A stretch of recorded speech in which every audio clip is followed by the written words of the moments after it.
이게 블랙핑크 제니도 쓴 기록법이라고 하니까 브레인 덤프라는 건데요. 브레인에 있는 걸 실시간으로 노트에 적는 거예요. 떠오르는 생각들을 그냥 날리지 말고 그럼 날아가거든요. 진짜 나라는 게 미래에 있지 않고 과거의 나에 있는 것 같거든요. 나를 사용하는 기술 같은 거를 그 과정에서 배우기도 하는 것 같고요. 글쓰기가 어떻게 보면 생존의 기술일 수도 있겠다. 진짜 삶의 질이 높아지는 방식의 기록법이다. 맞아요.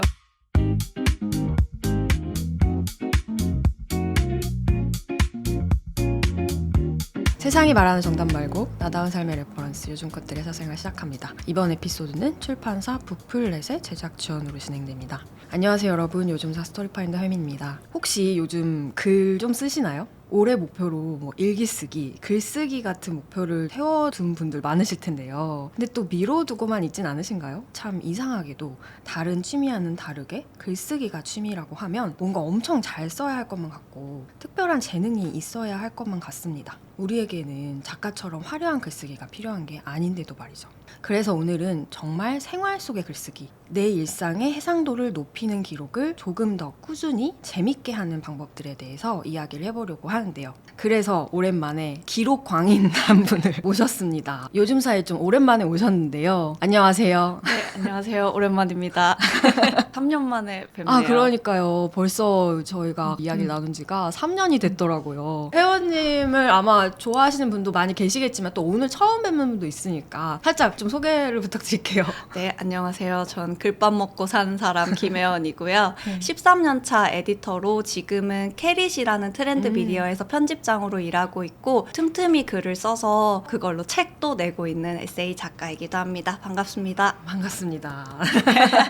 아, 캐릿 아마 많이들 구독하고 있지 않을까. 저는 요즘 트렌드를 잘 몰라서 공부하는 느낌으로 이제 구독을 하면서 보고 있는데 캐릿을 만들고 계시는 편집장님이시기도 하고 네. 되게 일적인 부분이랑 글 쓰시는 부분이랑 느낌이 다른 것 같긴 해요. 엄청 트렌디하잖아요. 맞아요. 제가 본업에서 하는 일의 추구미와 개인 작업을 할 때 글 쓰는데 추구미가 좀 달라지는 것 같기는 해요. 제가 이거를 예전에 글에 썼었는데 저의 자아는 12인조 아이돌이다 이런 제가 자아가 되게 여러 개인 것 같은 거예요. 이렇게 캐리 편집장일 때 저의 자아와 개인 작업으로 책을 쓸 때 저의 자아 혹은 운동을 할 때 저의 자아, 이 자아가 다 각각 멤버들마다 개성이 있더라고요. 그래서 20대 때는 그걸 좀 혼란스러워 했는데 그냥 난 자아 그냥 여러 개인 사람이다. 내 자아는 12인조 아이돌이다 라고 생각하면서 지내고 있습니다. 그래서 뭔가 글로만 저를 보신 분들은 만났을 때 의외다라고 생각하시는 맞아. 분들도 있고 그런 것 같아요. 네, 그래서 아마 그 책의 작가님이신데 편집장님이셨다고 이러면서 약간 좀 매칭이 안 되시는 분들이 있으셨을 거예요. 같은 분이고요. 오늘은 이제 글 쓰는 에세이 작가의 자아로 오셨습니다. 예. 오늘 그래서 모신 이유가 이 생활 글쓰기라는 책을 내신 걸 저도 읽어봤는데 너무 재밌더라고요. 근데 읽으면서 좀 느꼈던 게 회원님도 글을 쓰는 직업이잖아요. 근데 또 취미의 영역에서의 글쓰기는 또 다른데 그 부분을 또 되게 놓치기 싫어서 항상 연구를 하고 어떻게 하면 더 재밌게 더 오래 할 수 있을까 이런 걸 막 생각하신다면서요. 어떤 게 있을까요? 이 글쓰기가 일의 영역이 아니라 취미의 영역이라면 우리에게 좀 어떤 효능이 있을까 이런 게 또 궁금하거든요. 효능의 측면에서 제가 말씀드리고 싶은 게 굉장히 많은데 운동선수가 되려고 운동을 하진 않잖아요. 뭐 체중 감소, 체력 증진 이런 걸 위해서 하는 것처럼 글쓰기도 내가 넷플릭스랑 계약을 해야지? 라고 생각하면 너무 실망할 것도 많고 내가 낸 결과물 너무 초라해질 텐데 이를테면 글을 쓸므로써 내가 말을 예쁘게 하게 된다던가 편지를 잘 쓰게 된다던가 이런 생활 속에서 글 쓸 일이 생각보다 좀 있거든요. 그러니까요. 제가 취미가 글쓰기가 아니었다면 어땠을까라고 종종 생각해 보거든요. 그래서 제 친구들한테 하는 얘기인데 내가 진짜 부족한 인성을 글쓰기 근육으로 묶어두고 있다 라고 늘 얘기를 해요. 글을 쓰다 보면 어쨌든 나를 돌아보게 되고 계속 나에 대한 사유를 하게 되니까 덜 망나니가 되는 효과가 저는 있는 것 같아요. 인성이 좋아진다는 거. 이걸 인성이라고 표현해야 될지 모르겠는데 저는 자기 관리나 정신 건강의 측면에서도 글쓰기 덕을 많이 본 타입이거든요. 요즘에 안정형 인간, 불안정형 인간에 대한 화두가 있잖아요.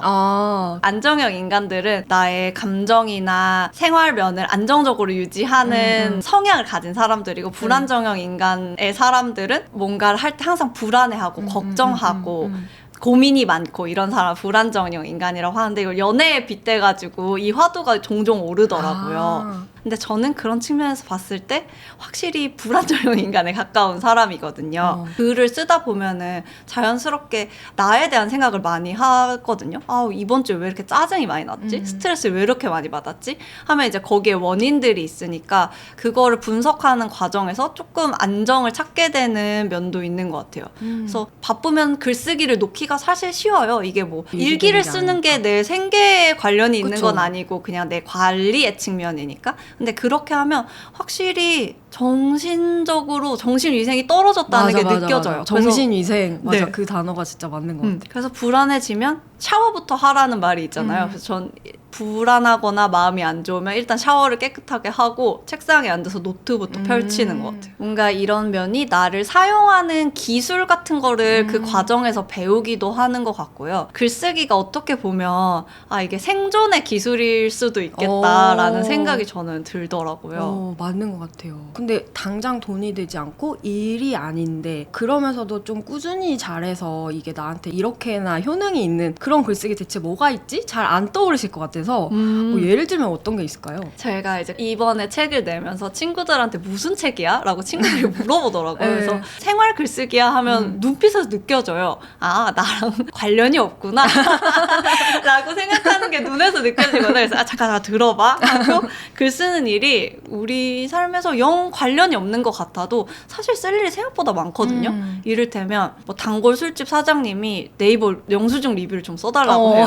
그럼 글쓰기 능력을 발휘해야 맞아. 되거든요. 그 생각보다 어려워. 계속 고민하다가 되게 너무, 오래 걸려. 너무 좋아하는 가게고 진짜 잘 써주고 싶은데 네. 생각보다 이걸 평소에 연습해놓지 않으면 쓰기가 어려워요. 맞아요. 또 이런 경우도 있죠. 뭐 애인이랑 카카오톡 장문의 대화를 하는 상황이에요. 그러면 어떤 표현이나 말 한마디 하나가 이별을 부추기기도 하고 이별을 밀어주기도 하거든요. 말 한마디가 좀 중요한 순간이죠. 이런 경우들도 있고 뭐 상사한테 이를테면 지각을 했어요. 지각을 해서 내가 너무 죄송하다는 메시지를 보내야 되는데 뭐라고 써야 될지 생각이 안 나고 까말 수도 있거든요. 그쵸, 이게 그쵸. 무례한 건가? 유유를 붙여야 되나? 뭐라고 써야 되나? 이런 고민이 들거든요. 네. 그래서 글쓰기가 생각보다 생활에서 쓸 일이 많고 그런 면에서 아까 말씀드렸던 생존의 기술이기도 한 것 같아요. 내가 조금 더 잘 살 수 있게 맞아, 하는 맞아요. 스킬 같은 거? 책에 보니까 약간 이 표현이 재밌더라고. 이거는 정통 작법서가 아니라 민간요법에 가깝다. 근데 진짜 막 요즘에 그 리빙 포인트 막 이런 말 하잖아요.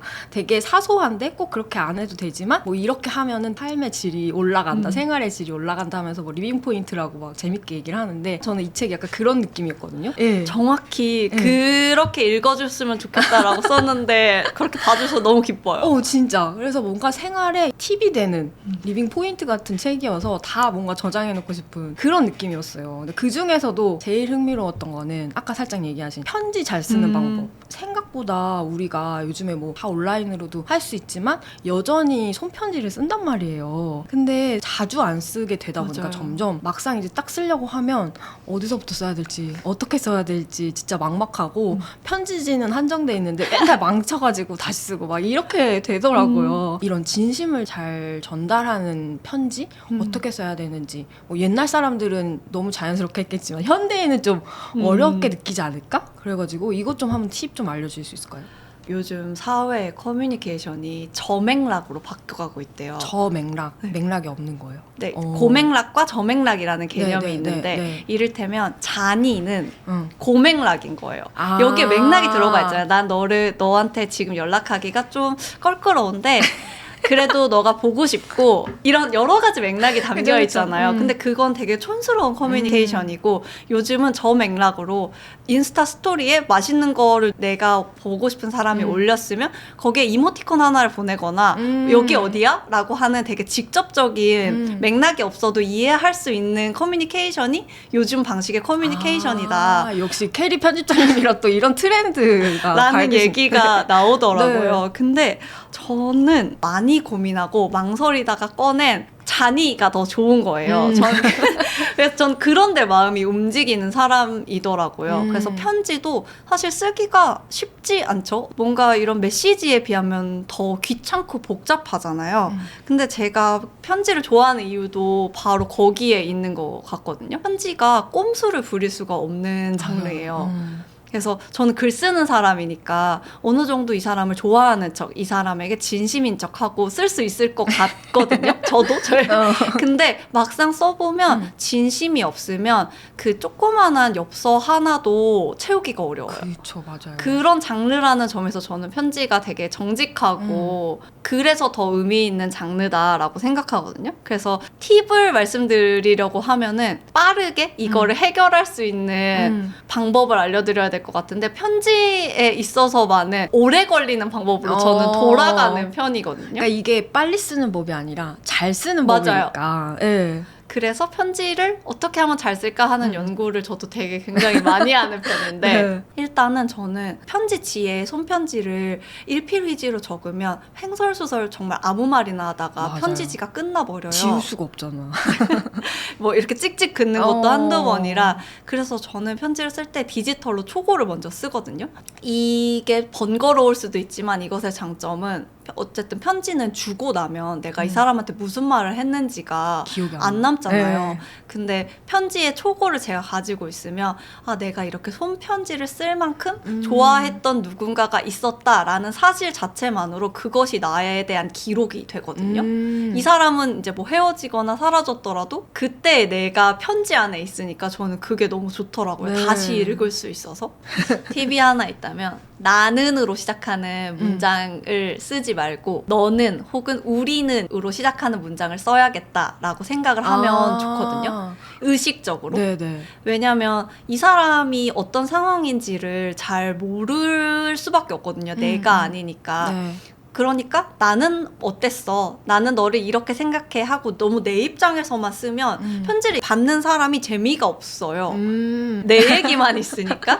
그래서 너는, 우리는으로 시작하는 문장을 쓰기 위해서는 약간 복습이 좀 필요하거든요. 네. 우리 마지막으로 나눴던 카톡이 어디서 끝났는지 그리고 이 사람 카카오톡 프로필 사진이 언제 마지막으로 바뀌었는지 인스타 스토리에 최근에 뭘 올렸는지 이런 복습들을 하면 너는, 우리는으로 시작하는 문장을 쓸 수 있는 게 좀 많아지더라고요. 그래서 저는 오랜만에 만나는 친구한테 편지 쓸 때는 그렇게 그 친구를 다시 떠올리고 예습하는 작업을 좀 하는 것 같고요. 또 반대로 너무 친한 사이 있잖아요. 네. 맨날 연락하는 친구, 네. 실시간으로 카톡하는 친구라던가 그럼 이미 너무 잘 알고 있잖아요. 그러면. 맨날 만나는 네. 애인이라던가 그런 사람한테 편지 쓸 때가 오히려 더 어려울 때가 맞아요. 있거든요. 이미 할 만 다 했어. 난 널 좋아하고 평생 가고 싶고 그건 저번 편지에도 이미 다 했어.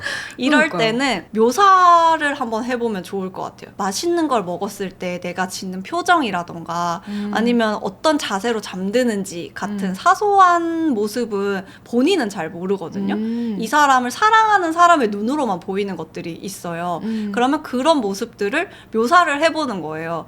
너는 항상 새우등을 하고 자. 근데 그 모습이 너무 귀여워. 라던가 그런 묘사들을 쓰면 오히려 되게 사랑한다는 말을 하지 않고도 사랑을 표현하는 방법이 될 수도 있거든요. 그래서 그런 방법을 써보는 것도 추천드립니다. 진짜 이런 팁은 어디서 안 알려줄 것 같아요.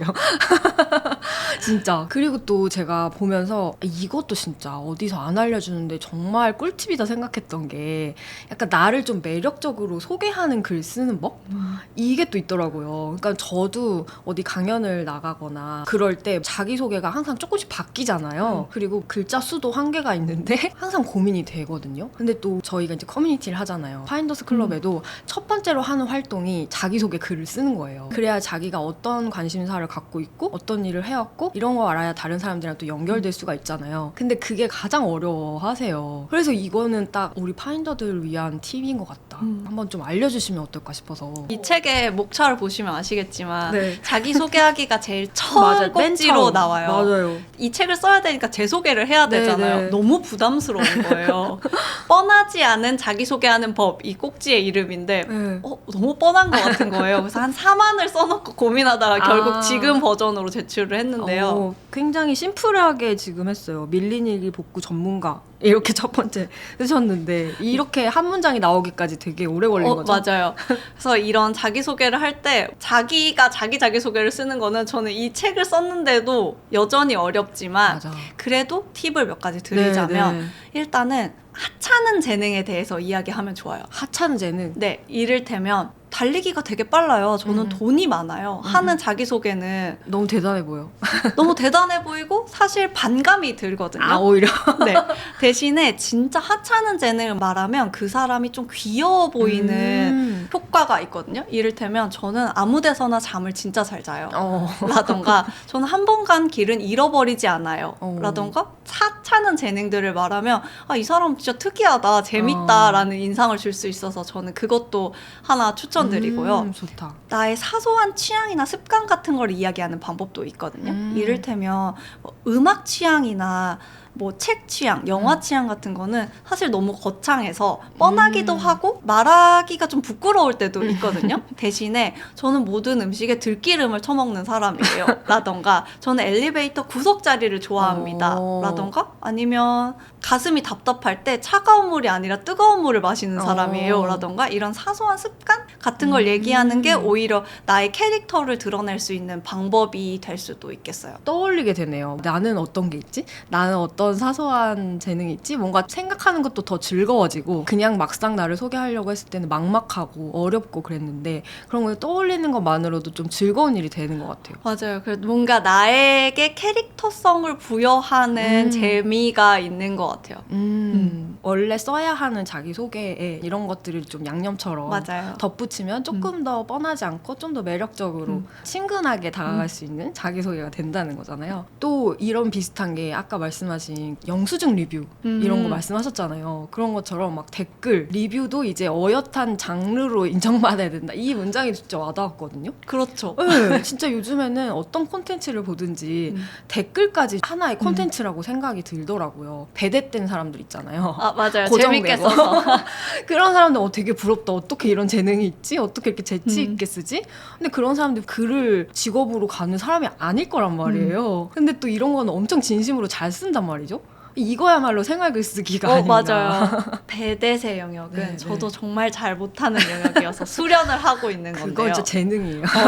그런 것 같아요. 애인한테 내가 왜 좋아? 라고 물어보면 그냥 예뻐서 착해서 라고 하면 저는 괜히 서운하더라고요. 뭔가 좋아하는 거를 구체적이고 복잡하게 말하는 것까지가 저는 사랑인 것 같거든요. 그래서 뭔가 이 콘텐츠가 너무 재밌으면 저는 이것에 대해서 좋은 점을 3가지는 꼽아보자 라고 생각해요. 그래서 이를테면 그 밥집이 너무 좋아서 그걸 리뷰를 쓰면 내가 좋았던 게 주인의 친절인지 아니면 맛인지 아니면 그릇이 너무 예뻐서인지 3가지는 적어도 꼽아보려고 하면 그냥 좋아보다 설득력이 있는 것 같거든요. 그래서 무언가를 복잡하게 좋아하려는 노력이 필요하다라는 생각을 늘 하는 것 같아요. 리뷰 이런 거 생각해보니까 약간 영화나 음악이나 책 리뷰는 또 엄청 전문 영역인 것처럼 느껴지는 맞아요. 거예요. 그래서 이 리뷰를 쓸 때도 뭔가 잘 써야 될 것 같고 근데 사실 리뷰 찾아볼 때 글을 잘 쓴 리뷰보다 진짜 내가 생각한 어떤 거를 제대로 파악해 주셨네? 약간 이런 거 할 때 되게 뿌듯하지 않아요? 맞아요. 그렇죠. 그러니까 뭔가 그 사람이 더 기쁘게 할 수 있는 글은 잘 쓴 게 아니라 뭔가 진짜 이거를 내가 진심으로 잘 즐겼다는 거를 보여주는 게 아닐까. 예전에 어디서 한번 이야기했던 것 같은데 좋음의 흔적을 되게 부지런히 남겨야 된다는 생각을 늘 좋음의 흔적. 하거든요. 부정적인 감정이 조금 더 부지런한 것 같아요. 좋은 감정보다. 좋으면 좋아하고 내 마음에 쓰고 부정적인 감정은 리뷰를 쓰거나 화가 나서 이렇게 쓰거나 그건 조금 더 추진력이 있고 좋음의 감정은 차분하고 행동력이 있진 않은 것 같거든요. 그래서 좋음의 경험의 흔적을 남기는데 조금 더 능동적이 돼야겠다. 저도 창작자로서 이런 흔적이 남아있으면 진짜 작은 거 하나에도 되게 기쁘거든요. 맞아요. 진짜 그거 하나하나가 응원이잖아요. 댓글도 그렇지만 뭐 리뷰나 이런 것도. 그래서 저는 식당이나 가게나 이런 데 갔을 때 너무 맛있거나 아 여기가 계속 오래 하셨으면 좋겠다 이런 마음이 들면 꼭 계산할 때 아 사장님 진짜 너무 맛있었어요. 너무 좋았어요. 이거 한마디를 꼭 하려고 하거든요. 오늘 되게 지쳤다가도 이 한마디로 하루 더 하시지 않을까? 약간 이런 생각이 들어가지고 항상 그걸 하려고 하는 것 같아요. 내가 조금 더 부지런해져야 창작자랑 소비자가 자주 연결될 수 있지 않을까? 그래서 내가 좋아하는 사람도 힘내서 뭔가를 쓸 수 있지 않을까? 너무 와닿아요. 근데 또 저는 생활글 쓰기 이 책을 받았을 때 딱 블로그 이야기가 있으려나? 이런 생각을 하긴 했었거든요. 근데 딱 있긴 있더라고요. 블로그 이야기도. 블로그는 꽤 오래 역사가 길잖아요. 맞아요. 근데 한창 이제 블로그가 막 뜰 때는 수익형 블로그, 돈 버는 블로그로 그런 게 막 있었던 것 같아요. 근데 요즘에는 또 그거랑 좀 다르다면서요. 요즘 친구들이 블로그를 또 다시 하는 이유가 좀 달라졌다고 하던데 또 우리 캐리 편집장님께서는 이 트렌드를 또 어떻게 분석하고 계시는지도 궁금하더라고요. 그 트렌드 분석하다 보면 요즘 참 라이프 스타일이 양극화되고 있다는 걸 체감하는 포인트들이 많거든요. 요즘 애들 진짜 책 안 읽는다. 문해력이 문제다라는 이야기가 많잖아요. 실제로 책을 거의 읽지 않는 친구들이 많고 브레인롯이라고 하죠. 트랄랄레로 트랄랄라 이런 밈들을 소비하는 층들도 분명히 있어요. 근데 거기에 양극점에 텍스트 힙이라는 용어 혹시 들어보셨나요? 맞아요. 텍스트 힙이라고 하더라고요. 그거를 저희 팀의 김희연 에디터가 만든 개념인데. 아 그랬어요? 네네. 거기서 캐릿에서 나온 개념입니다. 저도 몇 번 얘기를 했는데 여기에 또 정본인이 있었네요. 네네. 근데 텍스트 힙이 이제 텍스트를 힙하다고 생각해서 도서전에 가고 맞아요. 시를 읽고 이런 친구들이 나타난 거예요. 그러니까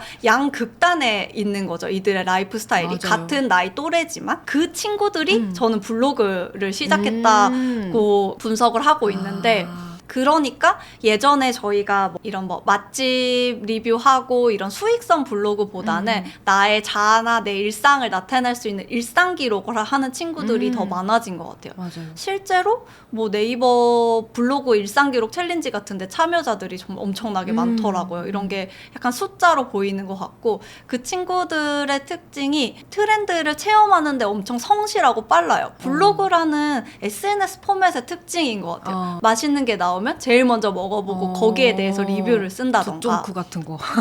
내 일상에서 남들은 가지 않는 되게 힙한 곳에 먼저 가보고 그거를 표현한다던가 그런 데에 있어서 기록을 남기고 내 일상을 가꾸고 꾸미는데 되게 성실한 친구들. 그래서 브랜드 입장에서는 정말 놓치면 안 그러네요. 되는 소비자층인 것 같긴 해요. 블로그를 지금 하고 막 일상 브이로그를 쓰는 친구들이. 그래서 저희도 요즘 뜨는 밈 같은 걸 찾을 때 블로그 제목들을 많이 참고하거든요. 제일 빨라요. 아 진짜 네. 더 트렌디하구나 오히려. 네. 책에 보니까 블로그 하는 게 나를 위한 노후 대비다. 막 이렇게 말씀을 또 하셨더라고요. 이건 또 어떤 의미예요? 오늘 촬영 마치고 만나는 친구들이 마침 제 주변에서 블로그를 제일 열심히 하는 2명이에요. 근데 그 친구들한테 블로그 왜 이렇게 열심히 하냐고 물어본 적 있거든요. 네. 책 쓰면서. 근데 재밌다는 거예요. 이게 블로그가 인스타 스토리에 비해서는 굉장히 시간이 많이 드는 그렇죠. 플랫폼이잖아요. 네. 최소 30분씩은 걸릴 테니까. 그러니까. 근데 이거를 잘 써놓으면은 나중에 다시 읽으면 너무 재밌대요. 아, 내 얘기인데. 내 얘기니까 사실 책보다 더 재밌는 거죠. 이 사람이 어땠는지를 내가 속속들이 다 알고 있으니까. 그래서 이런 블로그의 내 추억들을 텍스트와 사진으로 쌓아놓는 게 저는 어떻게 보면 이게 노후 대비 같다는 생각이 들었거든요. 내가 어떤 일이 있었는지를 사실 좀 다 까먹잖아요. 맞아요. 그리고 뭐 일기에 쓴다거나 해도 사실 일기를 사진과 함께 남기는 건 아니니까 파편적으로 좀 흩어지게 되는데 블로그에 기록을 남겨놓으면 아 내가 2024년 여름에는 이런 일들이 있었구나. 아 맞다 맞아요. 여기에 갔었지 하는 기록들이 다 남아있는 거예요. 그게 뭔가 약간 옛날에 엄마 아빠들이 해주셨던 사진첩 이렇게 만들어 놓고 나중에 이렇게 보잖아요. 그러니까 그런 느낌일 것 같기도 해요. 진짜 그런 것 것 같아요. 인생의 한순간이 기념품처럼 눈에 보이는 무언가로 남는다는 거. 저는 그게 어쩌면 노후 대비일 수도 있겠다? 그런 말 있잖아요. 젊었을 때 운동해서 1kg의 근육을 쌓아놓으면 그게 2천만 원의 가치를 한다라는. 맞아요. 저도 그거 얘기 듣고. 네, 그런 밈 같은 게 한참 돌았었잖아요. 저는 블로그로 남기는 일상 기록도 마찬가지라고 생각하거든요. 이렇게 내가 추억들을 쌓아놓으면 2천만 원어치의 가치를 하는 것 같아요. 그래서 추억이 많은 할머니, 할아버지가 되려면 뭔가 블로그에 일상 기록을 열심히 쌓아둬야겠다라는 생각을 가지고 전 공개하지 않더라도 올리기는 해요. 아, 이런 기록들이 있었지. 약간 노후 대비하는 마음으로. 왜냐하면 막 인스타그램은 언젠가부터 약간 부담스럽더라고요. 뭔가 이게 내가 모르는 사람한테도 보여지는 거고 하니까 뭔가 잘 써야 될 것 같은? 그래서 자꾸 기록을 미루게 돼서 연말에 보면 올해 남긴 기록이 몇 개 없을 때 좀 아쉽긴 하더라고요. 분명히 열심히 살았는데 뭐 안 한 것 같기도 하고. 약간 플랫폼적인 특징이 있는 것 같아요. 인스타그램은 이를테면 그냥 학교에서 만나는 친구, 회사 동료 같은 건 거예요. 이 사람이 나를 보고 싶어서 온 게 아니야. 근데 그냥 내가 여기 있었던 거지. 아, 그러네. 그런 느낌인데 블로그는 어쨌든 얘가 나를 보고 싶어서 약속을 잡고 찾아서 만나는 친구 같은 거예요. 그런 의미에서 뭔가 조금 더 내 이야기를 하기가 편안한 공간인 것 같기는 해요. 그러니까 아무한테나 그냥 무작위로 이렇게 노출되는 게 아니라 정말 내가 궁금한 사람이 찾아와서 보는 거니까 조금 덜 부담이 되고. 그래서 블로그를 그러면 다시 해보고 싶다 하시는 분들한테 이렇게 좀 해보면 쉽게 시작을 할 수 있지 않을까 하는 약간 그런 방법이 좀 있을까요? 진짜 쉬운 방법으로는 이거를 뭔가 필사 노트처럼 쓰는 친구들도 있더라고요. 필사 노트. 내가 좋았던 글을 그냥 다시 타이핑해서 쳐본다던가 아니면 좋았던 유튜브 영상 같은 거를 스크랩 해놓는다던가.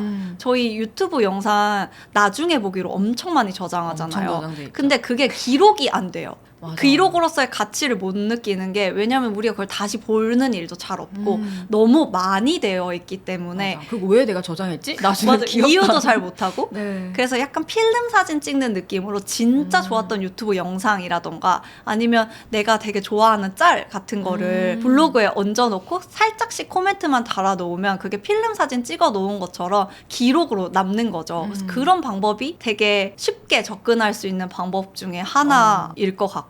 그리고 뭐 요즘 많이들 하는 게 1월에 마음가짐 제출 이런 문화가 있는 거 아세요? 아, 그래요? 네. 그 트렌드도 오늘 많이 배우네. 이 밈이나 짤 같은 걸 네. 모아서 이를테면 뭐 대충 살아야지 이런 무한도전 짤 같은 거 있잖아요. 이런 걸 모아서 나는 1월을 어떤 마음가짐으로 살겠다라고 그 마음가짐을 밈으로 대신하는 거예요. 밈 짤 같은 걸로 이미지로 글로 쓰는 게 아니라 좀 가볍게.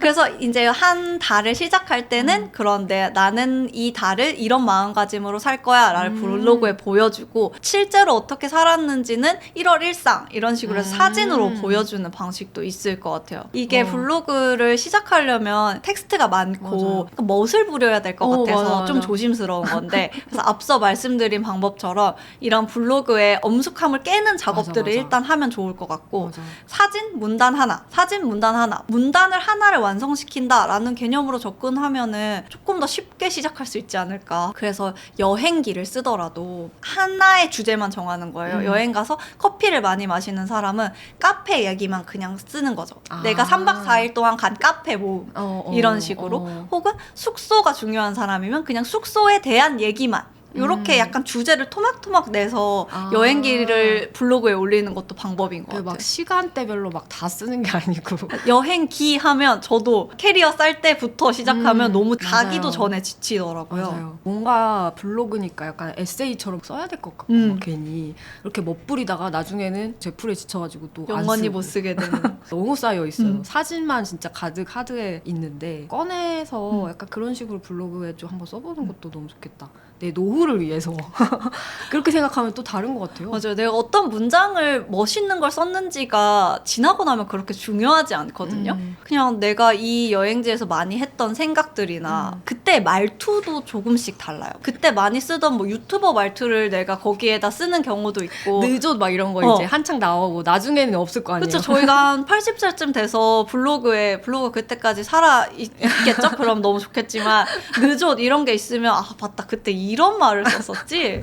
이런 그러니까. 유행이 있었지? 라고 보는 것 자체로 되게 재밌을 것 같고 뭐 여행 가서 두쫀쿠를 우리가 사 먹었어요. 그러면 맞다 이때 이게 진짜 난리였는데 라고 그때를 추억할 수도 있고 맞아요. 지금까지 이제 얘기한 거는 편지나 뭐 댓글이나 블로그도 사실은 수줍지만 남한테 이렇게 보여주는 글쓰기긴 하잖아요. 근데 또 오로지 나를 위한 글쓰기? 나만 보는 글쓰기도 있잖아요. 가장 이제 대표적인 게 일기인데 올해는 일기 써야지 해놓고 이제 못 쓰고 항상 다이어리 남아있고 이런 경우 너무 많은데 혜원님은 진짜 일기 장인이시잖아요. 20년째 일기 쓰고 오래 싶다. 써왔죠. 그런 사람의 입장에서 좀 얘기를 해보고 싶더라고요. 사람들이 대체 일기를 항상 그렇게 쓰고 싶어 하면서도 왜 그렇게 또 못 쓸까? 근데 또 혜원님은 어떻게 그렇게 오래 쓸 수 있었을까? 그러니까 이런 것도 너무 궁금하더라고요. 말씀해주신 것처럼 일기가 하면 좋은데 막상 하긴 귀찮은 것의 영역에 속해 있잖아요. 그쵸. 그리고 누가 대신 해줄 수가 없다는 점이 있어요. 맞아요. 그러니까 챗 GPT가 자소서도 대신 써주고 뭐 과제도 해주지만 사실 일기를 써줄 수가 없거든요. 써주는 게 의미도 의미가 없고요. 없죠. 그런 영역이라는 점에서 일기를 쓰기가 어려운 것 같은데 저는 이제 오래 써왔으니까 되게 많은 시행착오들을 겪어왔거든요. 그렇죠. 네, 일기 쓰다가 실패한 적도 굉장히 저도 많고요, 물론. 그래서 생각해보면 일기에 나랑 맞는 장르를 찾는 게 중요한 것 같아요. 일기를 꾸준히 쓰려면 네, 영화에도 뭐 스릴러, 로맨스, 액션 이런 장르가 있잖아요. 근데 일기도 잘 생각해보면 장르가 있거든요. 이를테면 감정이 되게 중요한 사람이에요. 그런 사람들은 감정 일기를 쓰는 게 그 사람한테 맞는 장르인 거죠. 근데 나는 어떤 일이 일어났는지를 쓰는 게 편하고 좋은 사람이에요. 그럼 그 사람은 형사수초처럼 난 어디에 갔다, 오늘 뭘 먹었다 이런 식단 기록이나 이런 걸 하는 게 그 사람한테 맞는 일기의 장르인 거죠. 이런 것처럼 나한테 맞는 좀 장르를 찾아가는 시행착오를 겪다 보면 아, 나는 이런 식으로 일기를 적는 게 맞는 사람이다 라는 걸 좀 찾을 수 있을 것 같고 그리고 일기의 형태도 되게 여러 가지가 있잖아요. 네. 주간 일기가 있고 맞아. 매일 쓰는 일기가 있고 그런 것처럼 나한테 맞는 일기 포맷을 찾는 것도 저는 필요한 것 같아요. 근데 혜원님은 20년 동안 했으면 시행착오를 겪으면서도 포기 안 하고 계속 한 거잖아요. 일기를 계속 이렇게 쓰는 이유가 혹시 뭐예요? 자기 관리의 영역인 것 같아요. 내가 지금 어떤 상태에 있는지를 이걸 알아봐주는 사람이 저밖에 없거든요. 제가 요즘 지쳤는지 뭘 하고 싶어하는 상태인지 이런 거를 볼 수 있는 사람이 저밖에 없는 거예요. 너무 이게 무리한 일정인지 아니면 내가 지금 너무 하고 싶은 일만 하고 해야 되는 일을 미루고 있진 않은지 이런 것들을 일기에 써놓지 않으면 후루룩 지나가 버리니까 저는 그게 좀 아깝더라고요. 그래서 저를 잘 쓰고 싶다라는 생각이 전 되게 강한 것 같거든요. 캐릭터가 변경할 수 없는 캐릭터잖아요. 저는 바꿀 수 없어. 바꿀 수 없고 내가 가지고 있는 능력치 안에서 어떻게든 그쵸. 잘 굴려가야 하는 게 나의 이제 임무이자 네. 미션인데 그래서 이걸 잘 굴리려면 이 캐릭터를 잘 파악해야 되는데 그거를 궁리하는 과정이 저는 일기인 것 같아요. 그래서 일기장을 보면서 아 요즘 너무 지쳤다는 표현이 많이 나오네. 여행을 한번 가야겠다라고 계획을 세운다거나 엄마에 대한 걱정이 너무 많으면 아 이거 걱정만 하지 말고 그냥 집에 한번 가자라거나 이런 삶의 굵직굵직한 선택들의 방향성을 잡는데 일기가 좀 저는 도움이 되는 것 같아요. 예전에 3년 전에 얘기해 주셨을 때 아직도 약간 기억에 남는 게 일기를 쓰면서 나를 덜 미워하게 됐다. 맞아요. 이것도 되게 와닿았었거든요. 자기 혐오를 많이 하는 사람이나 나 왜 이러지? 항상 약간 자책을 많이 하는 사람들? 그런 사람들한테도 일기가 도움이 될 것 같아요. 맞아요. 그 귀여우면 끝이라는 말이 있잖아요. 뭐 뭔가 멋있다, 예쁘다 이런 거에는 다 객관적인 지표나 평가 기준이 그쵸. 있기 때문에 그거는 변동될 수가 있는데 귀엽다는 아주 주관적인 개념이기 때문에 귀여움이 전 사랑의 최고의 단계인 것 같거든요. 근데 일기를 쓰면 저를 좀 귀여워하게 되는 거예요. 내 자신을. 네, 좀 웃기게 들릴 수도 있는데 진짜 난리도 아닌 거예요. 막 이틀 전에는 사는 게 너무 힘들고 뭐 다 포기하는 게 나을 것 같고 이렇게 쓰다가 한 이틀 지나면 금방 기분이 괜찮아져서 아 너무 오늘 날씨가 너무 좋고 이러려고 살지 뭐 이런 내용이 있는 거예요. 그래서 얘는 뭘까 맞아. 진짜 일희일비하고 귀엽다 그래 이런 느낌이 들더라고요. 그래서 저를 좀 더 귀여워하게 됐다? 일기를 쓰면서? 좀 그게 일기 쓰면서 얻은 되게 큰 효능 중에 하나인 것 같아요. 제가 3년 전에 회원님하고 이야기를 나눈 후에 하나 좀 바뀌었던 게 뭐냐면 일기 쓰고 나서 일기를 그냥 덮는 게 아니라 한 번씩 이렇게 다시 읽어보신다고 했잖아요. 그래서 그거를 저도 계속 다시 하게 됐어요. 오. 그때부터. 덮고 끝이었어요, 항상. 그래서 지금까지 내가 어떻게 이게 변화했는지를 몰랐는데 다시 읽어보니까 내가 이때 이래서 이랬고 이럴 때 내가 좀 힘들고 이렇구나 라는 거를 또 알게 되고 좋았거든요. 그래서 뭔가 일기를 회고한다는 것을 회원님 덕분에 제가 알게 됐는데 그런 것처럼 이제 회고에 또 진심이시잖아요. 일기만이 아니라 뭐 다양한 영역에서 회고를 다 하고 계시는데 왜 그렇게 회고를 중요하게 생각하시는지랑 또 3년 전에 했던 회고들이랑 또 요즘에 또 조금 달라지셨을 것 같아서 요즘엔 또 어떤 거 해도 회고를 열심히 하고 계신지 약간 이런 것도 궁금하더라고요. 그 회고라는 한자를 뜯어보면은 돌아보다라는 뜻이 2번이나 나오거든요. 한자가 둘 다 네, 돌회에 돌아볼 코. 그러니까 물리적으로 돌아서 관념적으로 돌아본다라는 뜻인 거예요. 그래서 회고라는 게 약간 멈춰서 내가 어땠는지를 다시 보는 과정이라는 뜻이거든요. 그래서 회고하는 시간을 따로 두지 않으면 저는 제가 어땠는지를 제가 잘 모르고 지나가더라고요. 뭔가의 어떤 후회로 남는 것 같아요. 그러니까 수동적으로 너무 지나온 순간들이 아까웠는데 그 일기회고를 안 하던 순간이었거든요. 네. 그때도 꾸준히 쓰기는 썼었는데 내가 어떤 상태였지? 어땠지? 라고 하고 재조정을 했어야 되는데 그냥 어떤 상태였지만 계속 쏟아내기만 했던 맞아요, 거예요. 몇 맞아요. 년 동안. 재조정의 과정이 없으니까 똑같았던 거죠. 계속 왜 살아야 되지? 이렇게 힘든데? 라는 생각만 계속하고 질문이 잘못됐던 건데 방향 설정을 다시 하지 않고 잘못된 방향으로 계속 가고 있었던 게 저는 조금 아쉽더라고요. 그래서 예전에는 진짜 나를 찾기 위해서 여행을 꽤 자주 떠났었어요. 네. 근데 지금 와서 다시 생각해보면 여행을 떠날 게 아니라 나를 좀 다시 돌아봤어야 되는 것 같아요. 진짜 나라는 게 뭔가 새로운 경험, 미래에 있지 않고 과거의 나에 있는 것 같거든요. 제가 생각했을 때는.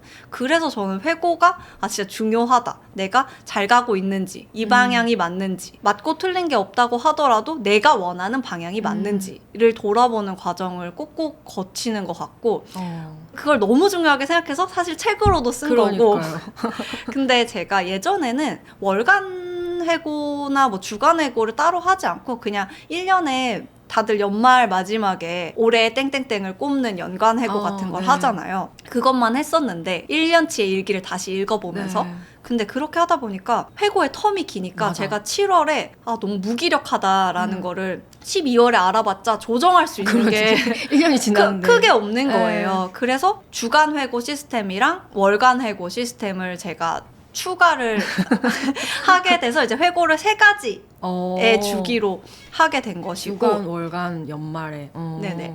그래서 그 중에서도 근데 제일 중요하게 생각하는 건 월간 회고이기는 해요. 근데 월간 회고에서 보려고 하는 거는 매일의 기록이라기보다는 패턴이거든요.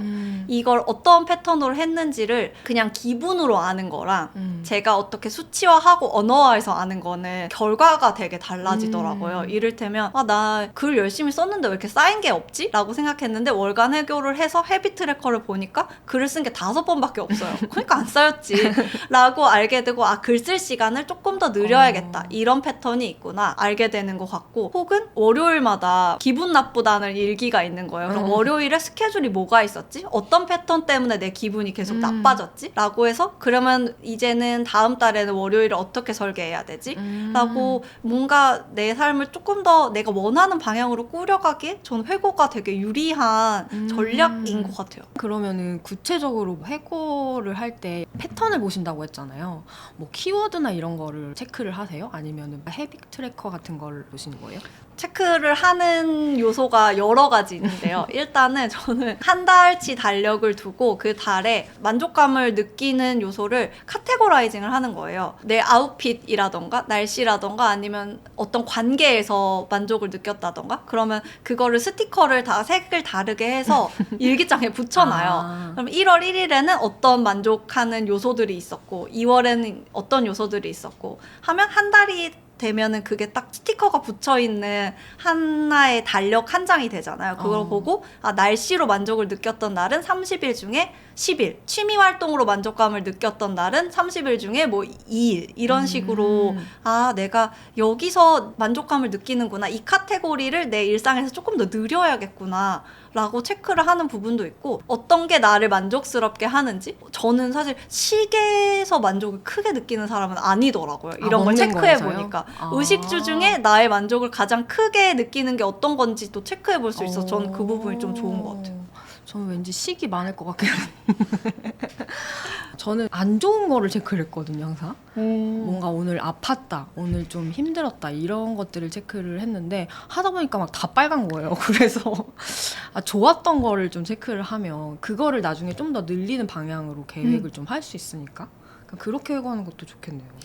그렇게 이제 기록을 너무 잘 하시다 보니까 뭔가 나에 대해서 더 잘 알게 될 것 같아요, 하다 보면. 책에 보니까 또 이런 것도 있더라고요. 내 버튼을 찾는 거. 내 발작 버튼. 여긴 발작 버튼이라고는 안 써있었는데 제가 느끼기에 발작 버튼 맞아요. 오해해서 썼습니다. 같은 느낌이었고, 뭔가 아니면 내가 좋아하는 취향이나 이런 것들도 그러니까 기록을 통해서 좀 찾을 수 있었다라는 게 또 와닿았는데, 궁금해지는 대목이 이게 블랙핑크 제니도 쓰는 방법 이렇게 돼 있어서 이게 어떤 거예요? 브레인 덤프라는 건데요. 이게 말 그대로 브레인에 있는 걸 실시간으로 노트에 적는 거예요. 추워, 일하기 싫어, 배고픈데 밥 먹기 귀찮아, 이런 생각들 있잖아요. 실시간으로 떠오르는 생각들? 그거를 노트를 항상 끼고 살면서 여기에 다 적는 거예요. 그러면 하루에 뭐 100가지 생각이 날 때 100개가 될 때도 있고 한 100개 가까이 저는 되더라고요.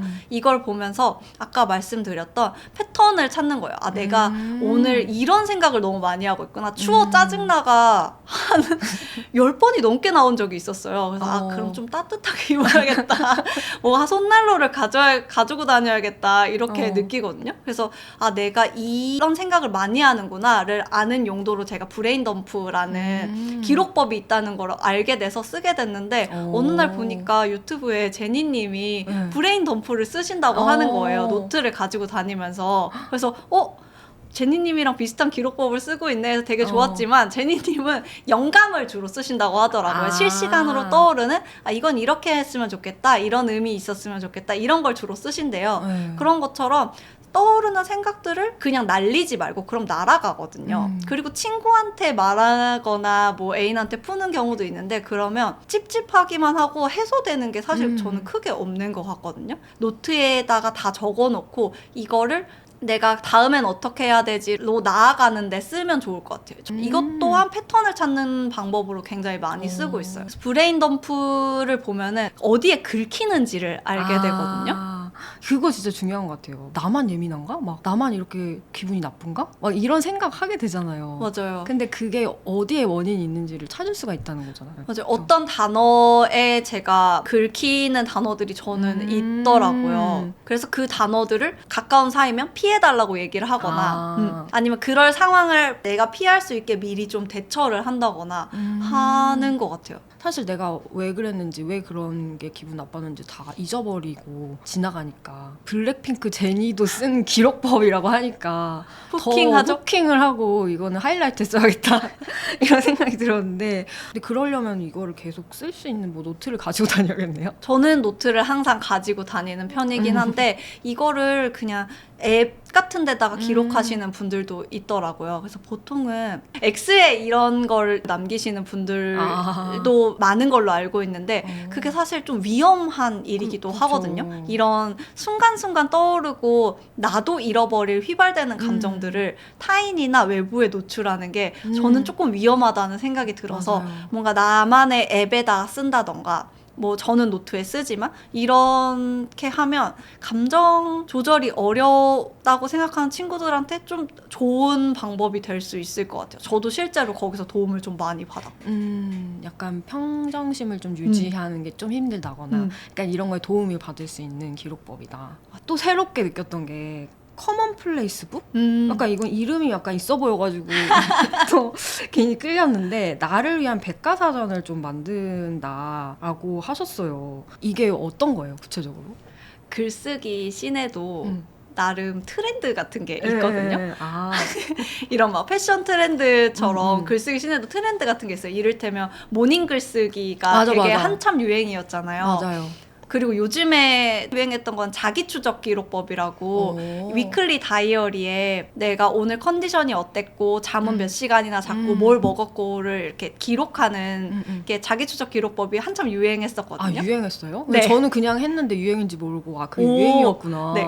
기록신에서 나름. 오. 그래서 저는 이런 기록법들을 외국 유튜브 같은 거를 좀 많이 찾아보는 아, 편이에요. 네네. 그리고 자주 찾으니까 알고리즘에도 자주 뜨고. 근데 커먼플레이스북도 어떤 외국 유튜브에서 봤던 것 같아요. 네. 근데 그 커먼플레이스북이 뭐냐면 아까 말씀해 주신 것처럼 나를 위한 백과사전 같은 거거든요. 더 쉽게 말하면 제가 수제 챗 GPT를 만드는 거예요.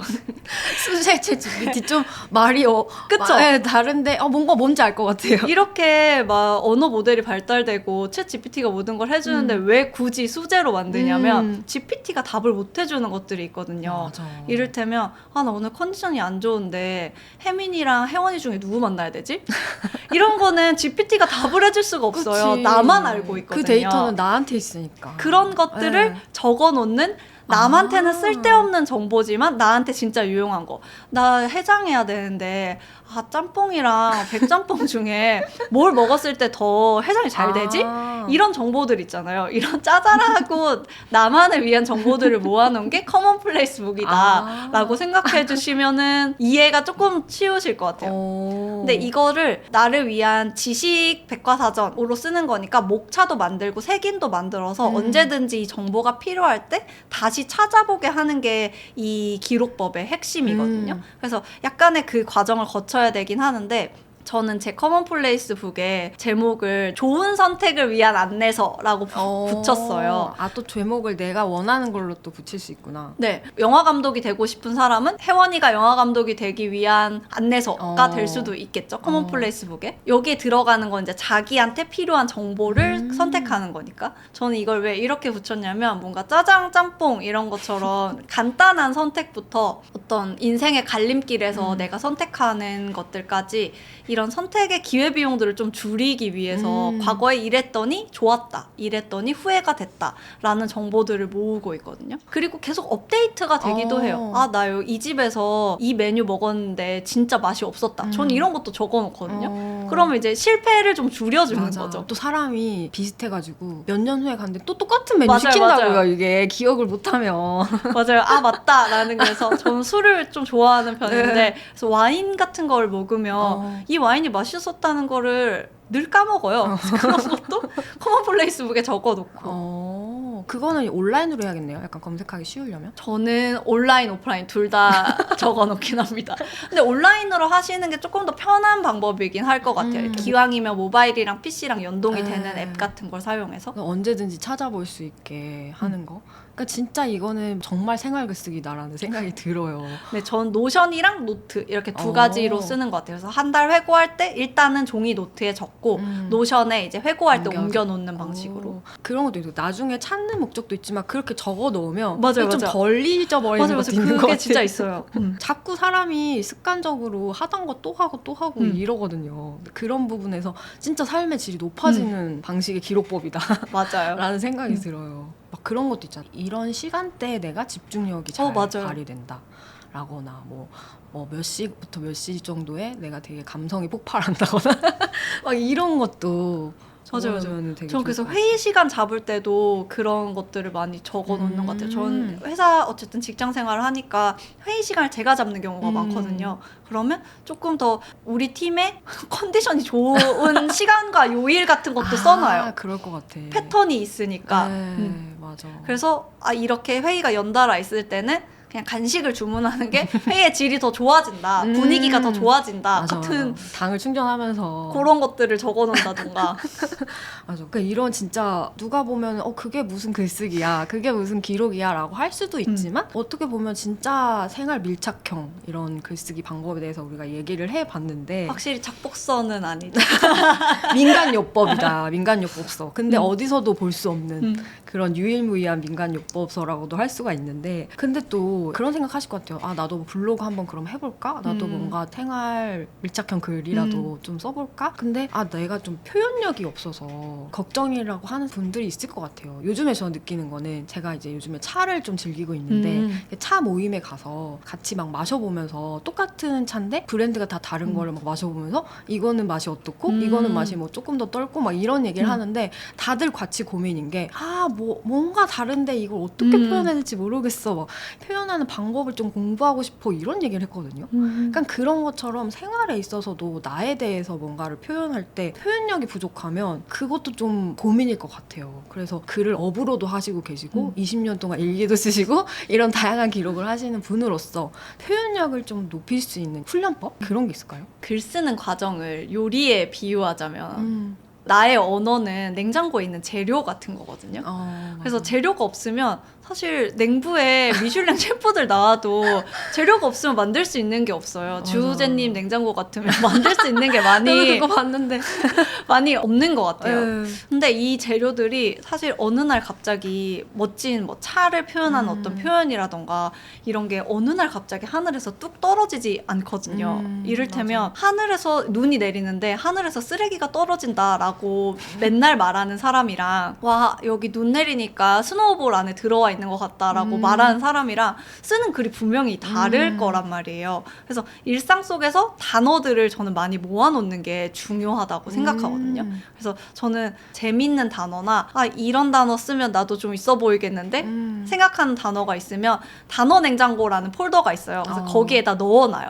근데 대신에 이거를 사전처럼 검색이 가능하게 태그를 달아놓는 거예요. 이를테면 뭐 바다에 대한 되게 좋은 표현이 있었으면 바다라는 태그를 달아서 넣어놓으면 바다라는 표현을 해야 될 때 바다와 관련된 표현들이 쭉 사전처럼 뜨는 거죠. 그래서 얼마 전에 김태리 씨 인터뷰를 보는데 아무 생각 없이 잠들었다가 설레는 아침을 맞으세요 라는 멘트가 있더라고요. 끝인사로. 근데 너무 좋은 멘트여서 너무 이제 여기에 끝인사라는 태그를 달아서 해놓고 이제 제가 끝인사를 해야 되는데 약간 뻔한 말들만 생각날 때 끝인사라고 검색해서 여기서 나한테 약간 맞게 변형을 해서 쓴다던가 이런 식의 훈련을 꾸준히 하는 것 같아요. 단어를 약간 채집한다. 내 냉장고를 채운다라는 느낌으로. 그리고 또 하나가 내가 자주 쓰는 감탄사가 아마 있을 거거든요. 헐, 대박 맞아. 이런 거 있잖아요. 이런 거를 금지어로 정해놓는 거예요. 그 말 대신에 뭘 할 수 있을지. 그게 저는 도움이 좀 많이 됐던 것 같아요. 그래서 뭔가 카톡 하나를 보낼 때도 말을 할 때도 내가 지금 뱉기 당장 쉬운 언어만 뱉는 게 아니라 이 단어 너무 별론데? 뭐가 있지? 라고 굴려보는 버퍼링 시간을 갖다 보면은 조금 말을 그래도 내 추구미에 맞게 할 수 있는 것 같아요. 평소에 그러면 채집을 좀 해놓는 게 필요하겠네요. 맞아요. 그럼 어디서 주로 많이 채집을 하세요? 저는 인터뷰에서 주로 많이 채집하는 것 같아요. 인터뷰를 할 때는 보통 정돈된 말들을 많이 하게 되기 때문에 그런 거일 수도 있는데 배우 인터뷰라던가 작가님들 인터뷰라던가 그런 데서도 채집을 많이 하고 문학을 좋아해서 시나 소설에서도 많이 채집하는 것 같고 아까 말씀을 못 드렸는데 자기소개를 가장 뻔하지 않게 하는 사람이 전 시인인 것 같아요.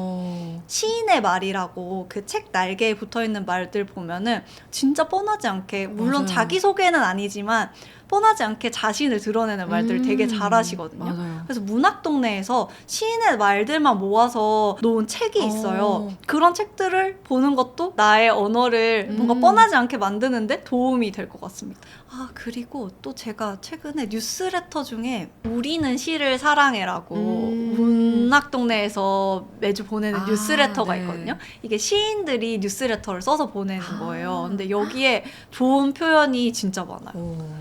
그 하나 제가 최근에 저의 단어 냉장고에 넣었던 게 신영철 평론가가 보낸 메일이었는데 왜 마음이 깨진다라고 하지 않고 찢어진다라고 할까요? 라는 질문인 거예요. 그래서 저는 그런 생각을 해본 적이 없는데 그러네요. 너무 문학적이고 서술어를 붙일 때도 내가 표현하는 바를 정확하게 표현하려면 서술어도 고민을 해봐야겠다라는 생각을 그 메일을 보고 한 것 같아요. 아까 이제 처음에도 얘기했지만 사실 이제 글쓰기라는 게 글쓰기가 취미야라고 하면 뭔가 기준이 되게 높게 자신도 그렇고 타인도 그렇게 느끼게 되는 것 같아요. 막 내 글이 마음에 안 드는 것 같고 주춤하게 되고 숨게 되고 그래서 시작을 하지 못하는 분들 하다가 마는 분들이 너무 많은데 그런 분들한테 마지막으로 좀 해주고 싶은 얘기가 있으실까 해서. 저는 문장으로 시작해서 문단 글로 가잖아요. 그래서 이걸 차례차례 시작해보면 좋겠는 게 요즘 인스타 스토리에 글을 쓰면은 옛날 사람이라고 하는 거예요. 나 옛날 사람인가. 뭐가 제가 달리기를 하니까 요즘에는 그냥 이모티콘 추우면 그 얼음 덜덜 이모티콘에 달리기 이모티콘으로만 하는 게 힙하고 쿨한 것이고 글을 쓰는 사람은 없다 하면 사실 문장을 쓰는 것도 이제 너무 어색해진 거죠. 그러니까 문장부터 시작해서 이 문장이 좀 익숙해졌어. 그러면 문단. 문단은 한 문장 4개가 모이면 문단이 되겠죠. 요렇게 조금씩 늘려가 보면 좋을 것 같아요. 아예 글쓰기가 너무 익숙하지 않은 사람은 하루에 한 문장을 쓰기. 문장을 쓴다는 게 그럴싸한 걸 만들려면 생각보다 쉽지 않을 수도 있거든요. 문장 쓰기, 문단 쓰기, 그래서 문단을 모아서 글쓰기 이렇게 조금 단계별로 나가시면은 약간 쉽게 접근하실 수 있지 않을까. 그러니까 요즘에 진짜 문장도 안 쓰는 시대가 돼가지고 그렇게 시작을 해보면 좋겠다.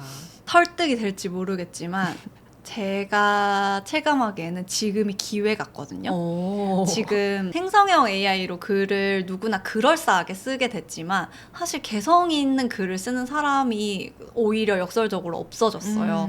다 거기에 판에 맞게 쓰게 되니까. 맞아요. 그래서 글을 써야겠다, 쓰고 싶다라는 생각을 한다는 것 자체만으로 이미 나는 스페셜리스트가 되는 씨앗이 있는 사람인 거예요. 그래서 이렇게 나의 언어나 나의 문체를 가지고 뭔가를 계속 써가면 아마 글을 쓰는 재미를 알고 글을 취미로 하는 좀 마지막 인류가 될 것 같기도 하거든요. 그래서 뭔가 이게 낭만적으로 느껴지기도 하고 그래서 지금이 기회 같다. 그리고 내가 계속 쓰기만 한다면 정말 특별해질 거다라는 말을 하고 싶어요. 진짜 AI 시대 대체 불가능한 마지막 인류가 될 수 있다. 인간만이 하는 것, 오직 인간만이 하는 일. 그러니까 AI의 감성으로는 쓸 수 없는 그런 글쓰기. 아마 AI가 일기를 쓰진 않을 거예요. 그렇죠. 시키지 않는 한. 그렇죠. 이건 진짜 나를 위한 거니까. 네, 오늘 또 이렇게 오랜만에 만나서 글쓰기에 대해서 또 다양한 얘기를 해봤는데 오늘 또 얘기 들으시는 분들도 얘기 들으면서 이런 것도 해보고 싶다. 나도 이런 기록 해보고 싶다. 이런 생각 많이 하실 것 같아서 댓글로 올해 저는 이런 기록 해보고 싶어요. 이런 댓글을 달아주시면 10분을 선정을 해서 혜원님의 이 새 책 생활 글쓰기를 좀 선물로 보내드리도록 하겠습니다. 그리고 또 이제 툴박스 콘텐츠도 준비를 해주셨잖아요. 나를 위한 진짜 내가 보는 기록을 위한 기록템은 잘 소개를 안 했던 것 같아서 그걸 좀 혜원님한테 좀 부탁을 드렸어요. 이 콘텐츠는 유튜브 채널 회원이 되시면 툴박스 콘텐츠로 또 공개를 해보도록 하겠습니다. 요즘 사의 콘텐츠는 유튜브에서는 영상으로, 애플 팟캐스트, 스포티파이, 팟빵에서는 라디오처럼 들으실 수 있는 거 아시죠?